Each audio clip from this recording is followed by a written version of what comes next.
Sem Nina Živkovič in pri Ceništvu Barcil skrbim za vodenje in organizacijo vsebin Večgeneracijskega centra Ljubljana, prav tako pa izvajam vsebine povezane z zdravjem in psihofizično kondicijo.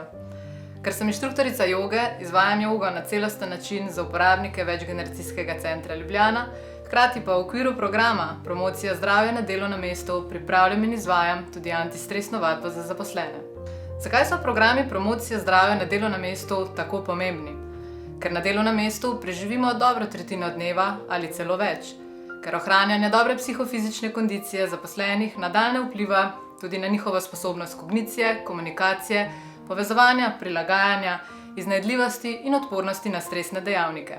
In ne nazadnje, ker zdravi in psihično stabilni delavci znatno pripomorejo tudi k cilju večje ekonomičnosti in uspešnosti podjetja.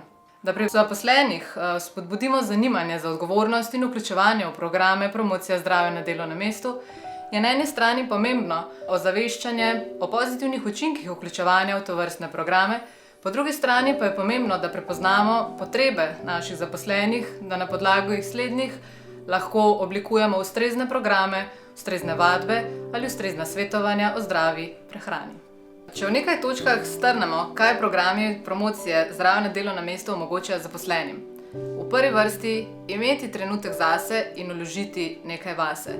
Nato imeti dostop do vseh informacij za ustrezno in zdravo prehrano, imeti dostop do tehnik samopomoči, s katerimi lahko sebi pomagamo pri premagovanju psihofizičnih težav, nato imeti dostop do vaj in tehnik za sproščanje, za zdravo hrbtenico, sklepe, za ohranjanje tonusa mišic, kostne gostote in razteznosti tkiv, ki skupaj vsi ključno prispevajo pri dolgoživosti in tudi trdoživosti zaposlenih pri delu. In ne nazadnje prepoznavanje svojega diha. S poznavanjem dihalnih tehnik namreč preprečimo zdravstveno in delovno ugašanje zaposlenih. Plitek dih je namreč ustvarja pogoje za izgorelost. V dnevu, ko se počutimo slabotno ali smo pod stresom, pomaga že to, da vstanemo, zapremo oči in samo 10-krat zavestno globoko vdihnemo in izdihnemo ter pri tem zavestno spremljamo svoj dih.